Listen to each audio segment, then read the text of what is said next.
वे hatch खोलते हैं ताकि निचले हिस्सों तक पहुंच सकें। एक घनी सफेद धुंध ऊपर वाले डेक तक उठती है। एक चिंगारी वाष्पों को भड़का देती है, जो विस्फोट होकर आग के गोले में बदल जाती हैं। रियो दे जनेरियो से करीब 70 समुद्री मील दूर ब्राजील के उत्तर पूर्वी तट के पास कैम्बोइस बेसिन में रोनकाडा फील्ड नामक विशाल तेल और गैस भंडार हैं। इनकी खोज 1996 में हुई थी और ये 60 से अधिक वर्ग समुद्री मील के क्षेत्र में फैले हुए हैं, जहां पानी की गहराई 1500 से 1900 मीटर के बीच है। जब पहली बार खोजा गया था, तब रोनकाडा फील्ड में अनुमानित रूप से 2.7 अरब बैरल तेल और 27 अरब घन मीटर गैस का भंडार था। ब्राजीलियाई बहुराष्ट्रीय ऊर्जा निगम पेट्रोब्रास को इस भंडार का दोहन करने का अधिकार मिला। पेट्रोब्रास 1953 में स्थापित हुई थी और ब्राजील सरकार की आंशिक स्वामित्व वाली है। यह समूह लैटिन अमेरिका की सबसे बड़ी कंपनियों में से एक है, जिसका मुख्यालय रियो डी जनेरियो, ब्राजील में है। रोनकाडा क्षेत्र में तेल भंडार का दोहन करने के लिए पेट्रोब्रास ने P-36 फ्लोटिंग प्रोडक्शन यूनिट स्थापित की। 36 सेमी सबमर्सिबल संरचना मूल रूप से एक फ्लोटिंग ड्रिलिंग और प्रोडक्शन यूनिट थी, जिसे स्पिरिट ऑफ कोलंबस के नाम से जाना जाता था, और इसे 1984 से 1994 के बीच इटली में बनाया गया था। इसे मूल रूप से 500 मीटर पानी की गहराई में संचालित करने के लिए डिजाइन किया गया था, जिसमें प्रतिदिन 1 लाख बैरल तेल और 20 लाख घन मीटर गैस की प्रोसेसिंग क्षमता थी। लेकिन जिस तेल क्षेत्र के लिए इसे बनाया गया था, वह व्यावसायिक रूप से लाभकारी नहीं था। इसलिए इस प्लेटफॉर्म को पेट्रोब्रास को कैम्बोइस बेसिन में इस्तेमाल करने के लिए पेश किया गया। पेट्रोब्रास ने कैम्बोइस बेसिन के मर्लिन साउथ और रोनकाडा क्षेत्रों में प्लेटफॉर्म का मूल्यांकन किया और निर्णय लिया कि यह रोनकाडा के लिए उपयुक्त है, जहां इसे पहली फ्लोटिंग प्रोडक्शन यूनिट बनाया जाएगा। रोनकाडा क्षेत्र में इस्तेमाल के लिए स्पिरिट ऑफ कोलंबस में बड़े बदलाव करने की जरूरत थी। सितंबर 1997 से अक्टूबर 1999 के बीच पेट्रोब्रास ने प्रोसेसिंग प्लांट को बदल दिया, जिससे वो अधिक मात्रा में कच्चा तेल और प्राकृतिक गैस संभालने में सक्षम हो गया। उन्होंने बड़ा पावर जनरेशन प्लांट लगाया, ड्रिलिंग उपकरण व प्रणोदन प्रणाली हटाई और गहरे पानी में लंगर डालने के लिए मूरिंग सिस्टम बदला। उन्होंने पॉन्टून में स्टेबिलिटी बॉक्स और कॉलम में अतिरिक्त सपोर्ट के लिए ब्लिस्टर जोड़कर नई सुविधाओं के लिए पेलोड क्षमता बढ़ा दी। ब्लिस्टर छोटे पॉन्टून हैं जो अतिरिक्त उछाल के लिए लगाए जाते हैं। अंतिम फ्लोटिंग प्रोडक्शन प्लेटफॉर्म में उछाल के लिए 2 पॉन्टून और 4 सपोर्ट कॉलम थे। परिवर्तन के बाद प्लेटफॉर्म में 1,80,000 बैरल तेल का उत्पादन करने और 7.2 मिलियन घन मीटर गैस प्रतिदिन संभालने की क्षमता थी, जो जल स्तर से 1,500 मीटर गहराई तक काम कर सकता था। रिग का नाम बदलकर पेट्रोब्रास P-36 रखा गया और इसे दुनिया का सबसे बड़ा तेल उत्पादन प्लेटफॉर्म माना गया, जिसकी अनुमानित कीमत $350 मिलियन थी। रोनकाडा क्षेत्र इतना बड़ा था कि पेट्रोब्रास ने इसके दोहन के लिए 3 मॉड्यूल्स की योजना बनाई। हर मॉड्यूल में एक फ्लोटिंग प्रोडक्शन यूनिट होती थी, जिसे होस्ट यूनिट कहा जाता था, जो कई उत्पादन कुओं व इंजेक्शन साइट से तेल गैस निकालती थी। इंजेक्शन साइट वो जगह है जहां से पानी या रसायन तेल भंडार में पंप कर तेल को उत्पादन कुओं की ओर धकेला जाता है, जिससे तेल निकालना आसान होता है। P-36 रोनकाडा फील्ड के लिए योजना बनाई गई। 3 होस्ट यूनिट्स में से पहली थी। P-36 उत्पादन यूनिट कुओं से लगभग 6 समुद्री मील की दूरी पर स्थित थी और 1360 मीटर गहरे पानी में लंगर डाले हुए थी। यह प्लेटफॉर्म 21 उत्पादन कुओं और 7 इंजेक्शन साइट्स को समायोजित करने के लिए डिजाइन किया गया था। P-36 पर प्रोसेस किए गए तेल को एक तेल परिवहन पोत द्वारा ले जाया जाता था और फिर एक बहुत बड़े क्रूड कैरियर P-47 में ट्रांसफर किया जाता था, जिसकी क्षमता 2 मिलियन बैरल तेल की थी। प्लेटफॉर्म पर प्रोसेस की गई संपीड़ित प्राकृतिक गैस पाइप नेटवर्क से तट तक भेजी जाती थी। मई 2000 में पेट्रोब्रास ने अपने रोनकाडा ऑयल फील्ड प्रोजेक्ट के मॉड्यूल 1 चरण की शुरुआत की। मॉड्यूल 1 रोनकाडा के लिए पहला स्थायी उत्पादन सिस्टम है, जिसमें P-36 फ्लोटिंग प्रोडक्शन प्लेटफॉर्म शुरू में 6 कुओं की सेवा करता है। पहले 6 कुओं से P-36 प्रतिदिन 84,000 बैरल तेल और 1.3 मिलियन घन मीटर गैस का उत्पादन शुरू करने में सक्षम है। 2001 के अंत तक इसके प्रतिदिन 90,000 बैरल तेल का उत्पादन करने का अनुमान है, जो 2004 के अंत तक अपनी चरम क्षमता 1,80,000 बैरल तेल और 28 कुओं की सेवा तक बढ़ जाएगा। पेट्रोब्रास मॉड्यूल 1 के विकास का खर्च लगभग $1.95 बिलियन की अनुमानित लागत वाले प्रोजेक्ट फाइनेंस लोन से उठाता है। प्रोजेक्ट फाइनेंस लोन को परियोजना द्वारा उत्पन्न नकदी प्रवाह या राजस्व का उपयोग करके चुकाया जाता है। ये कंपनी पर सबसे किफायती तरीके से संचालन करने और जहां संभव हो वहां लागत में कटौती करने का दबाव डालता है। पूरे 90 के दशक में पेट्रोब्रास की पूर्णकालिक कार्यबल अपनी चरम सीमा के आधे तक घट गई, जबकि इसी अवधि में उत्पादन और संचालन में वृद्धि हुई। सब कॉन्ट्रैक्टर्स नई जनशक्ति की जरूरत पूरी कर पेट्रोब्रास को लोगों को जल्दी भर्ती करने और निकालने में मदद करते हैं। मार्च 2001 में संचालन शुरू करने के लगभग 1 साल बाद P-36 पर कुल 175 लोग सवार थे। 85 लोग वे क्रू सदस्य हैं जो P-36 पर रहते हैं। बाकी सदस्य अन्य प्लेटफॉर्मों पर जाकर नए उपकरण चालू करने और नियमित रखरखाव करते हैं। 14 मार्च 2001 को क्रू के पास 2 ऐसे कार्य थे जो उनकी सामान्य दिनचर्या का हिस्सा नहीं थे। उन्हें अगले दिन के लिए निर्धारित निरीक्षण टीम के दौरे की तैयारी करनी थी। निरीक्षण टीम को बैलास्ट टैंक में कुछ दरारों की गई मरम्मत और पिछले दाहिने कॉलम के पास पॉन्टून के ऊपर स्थिरता बॉक्स की जांच करनी थी। शाम 7 बजे चालक दल पिछले दाहिने कंपार्टमेंट से जुड़े मैनहोल्स खोलता है। दिन की दूसरी प्रक्रिया पिछले बाएं कॉलम में आपातकालीन ड्रेन स्टोरेज टैंक को खाली करना है। ड्रेन स्टोरेज टैंक उत्पादन में अतिरिक्त तेल, गैस और पानी जमा करता है। P-36 में 2 450 घन मीटर ड्रेन स्टोरेज टैंक हैं, जो पिछले बाएं और पिछले दाएं कॉलम में पोंटून के सपोर्ट कॉलम के अंदर स्थापित हैं। पिछले बाएं कॉलम में स्थित ड्रेन स्टोरेज टैंक की मरम्मत 10 फरवरी 2001 से चल रही है।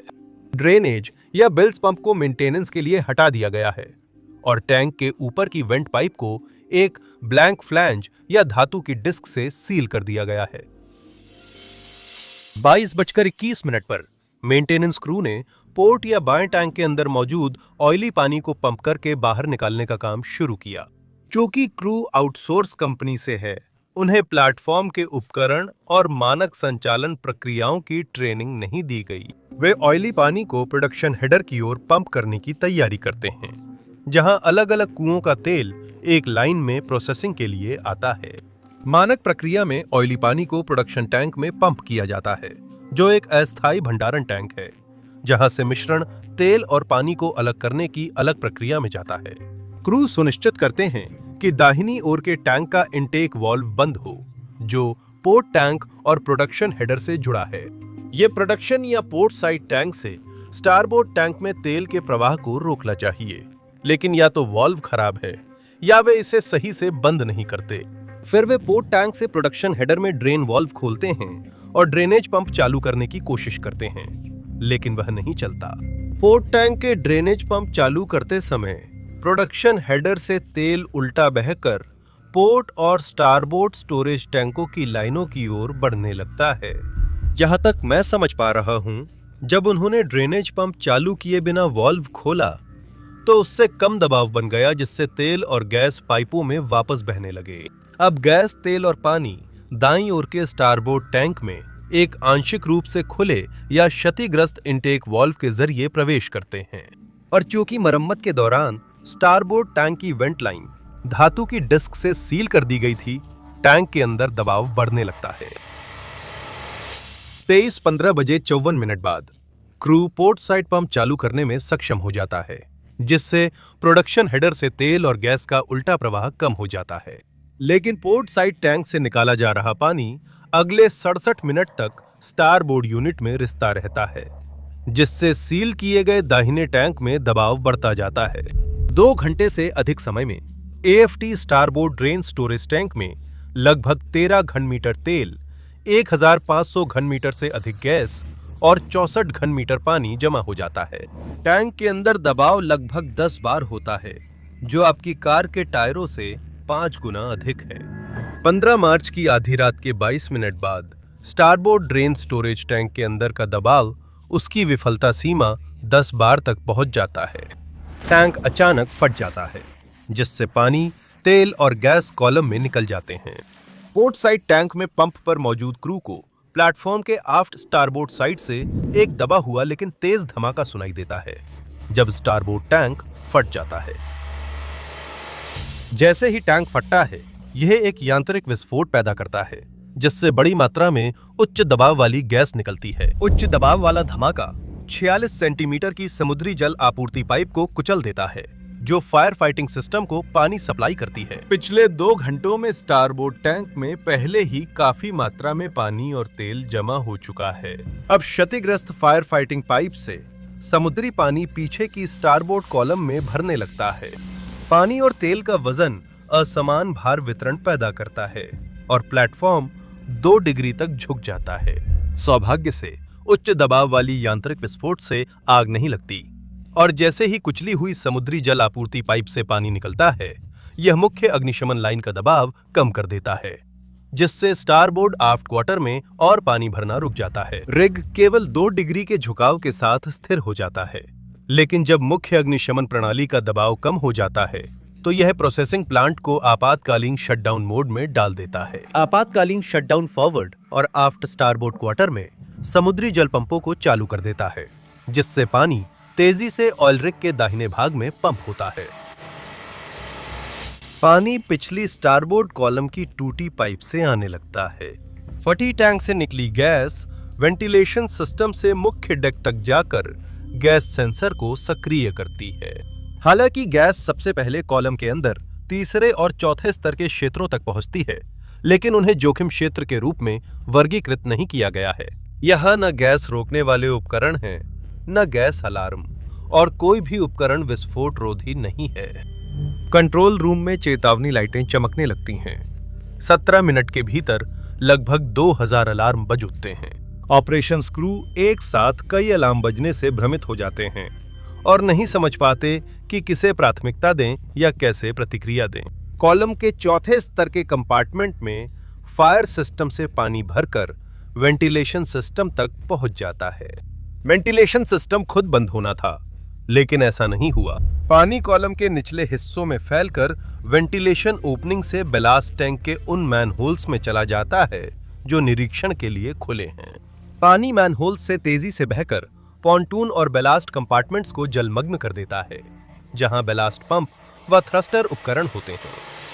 फायर फाइटर्स की टीम दुर्घटना स्थल पहुंची। वे पिछले स्टारबोर्ड कॉलम में प्रवेश कर तीसरे चौथे स्तर के बीच हैच खोलते हैं ताकि निचले कंपार्टमेंट्स का निरीक्षण कर सकें। जैसे ही वे हैच खोलते हैं, सफेद घनी धुंध बाहर निकलती है। कंपार्टमेंट इतना अंधेरा है कि वे मुश्किल से अपने आसपास का माहौल देख पाते हैं। उन्हें ना तो आग की लपटें दिखती हैं और ना ही कोई गर्मी महसूस होती है, लेकिन वे पानी के रिसने की आवाज सुन सकते हैं। वे उस क्षेत्र में पर्याप्त रोशनी के बिना आगे नहीं बढ़ते। मुझे यकीन है उनके पास टॉर्च है, लेकिन जब टॉर्च की रोशनी में केवल एक छोटा सा हिस्सा ही दिखे, तो पानी भरते कमरे का निरीक्षण करना आसान नहीं होता।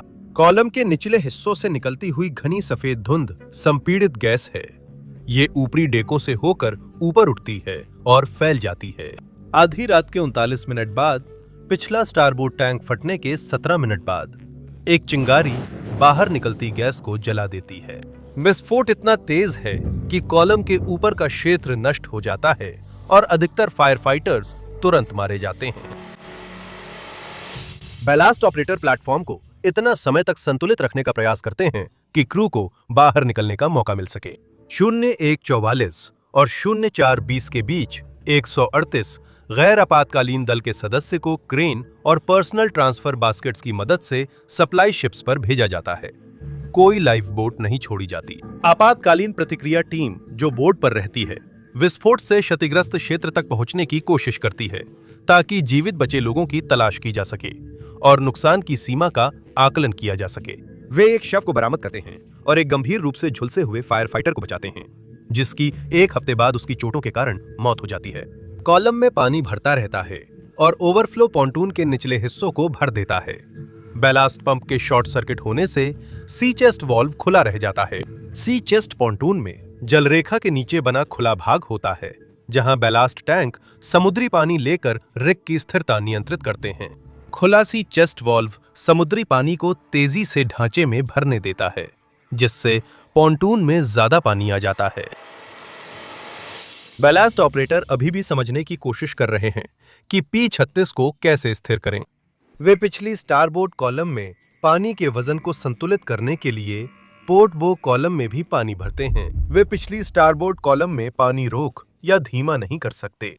पोर्ट बो कॉलम में पानी भरने से वे रिग को स्थिर कर लेते हैं, लेकिन जैसे जैसे पोर्ट बो और स्टारबोर्ड आफ्ट कॉलम में और पानी भरता है, रिग और नीचे डूबता जाता है।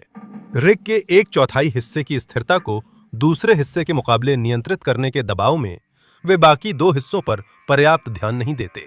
P-36 चालक दल की स्थिरता नियंत्रण सीमा पार कर लगभग 6 डिग्री झुकता है, जिससे वह समुद्र में और गहराई डूबता है। चालक दल रिग छोड़ने का तय करता है और सुबह 6 बजे के बाद एक हेलीकॉप्टर उन्हें निकाल लेता है। खुले बैलास्ट टैंक में पानी भरता रहता है। सुबह 8:15 पर P-36 16 डिग्री झुकता है, जिससे पानी मुख्य डेक पर चेन लॉकर के खुले हिस्से तक पहुंचता है।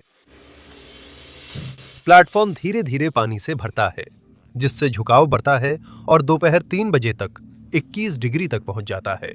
पेट्रोब्रास प्लेटफॉर्म को बचाने और तैराने के लिए समन्वय टीम बनाता है।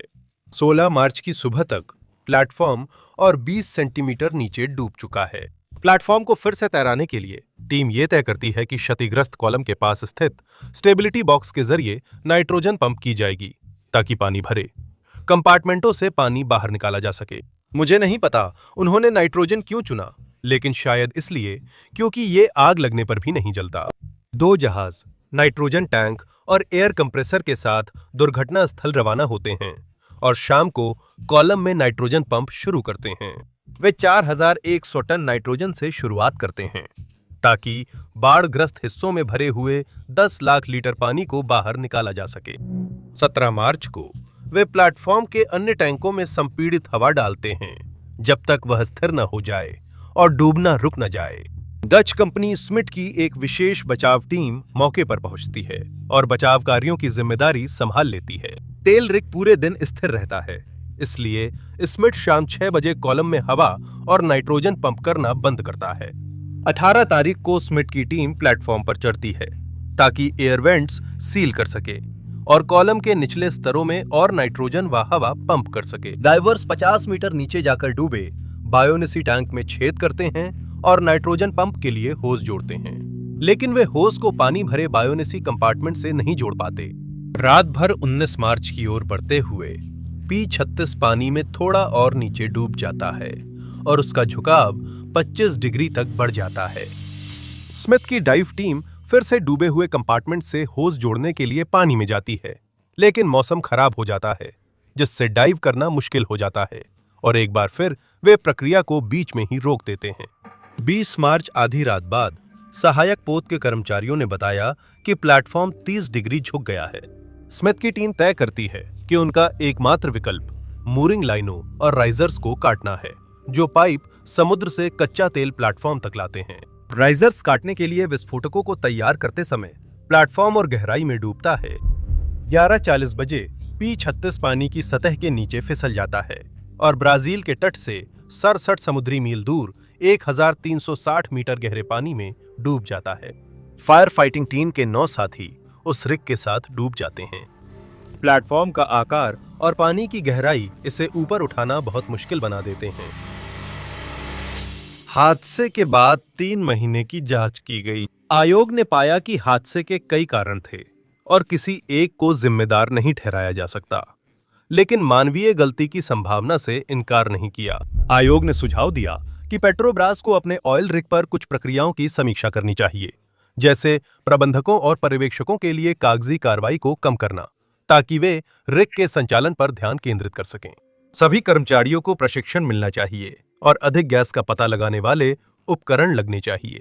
उन्होंने सुझाव दिया कि रिग निर्माता और ऑपरेटर उत्पादन प्रक्रिया की टंकियों या पात्रों को पॉन्टून के सहायक स्तंभों के अंदर न रखें। जब प्लेटफॉर्म डूबा, उस पर लगभग 12 लाख लीटर डीजल ऑयल और 3.5 लाख लीटर कच्चा तेल संग्रहित था। पहले 24 घंटों में लगभग 3.5 लाख लीटर तेल समुद्र में फैल गया। पर्यावरणीय असर घटाने के लिए 26 जहाज दुर्घटना स्थल पर तैनात किए गए, जिनके पास डिस्पर्सेंट्स, स्कीमर्स और 32,000 मीटर बूम्स थे। पेट्रोब्रास P-36 को बनाने में अनुमानित $35 करोड़ की लागत आई थी और इसे $50 करोड़ का बीमा कराया गया था। लेकिन पेट्रोब्रास को उन संचालन गतिविधियों में लापरवाह पाया गया जिनके कारण दुर्घटना हुई। इसलिए संरचना की लागत बीमा कंपनी और पेट्रोब्रास के बीच बांट दी गई। अगले साल पेट्रोब्रास के लिए बीमा प्रीमियम 400% बढ़कर $75 लाख से $4 करोड़ 88 लाख हो गया।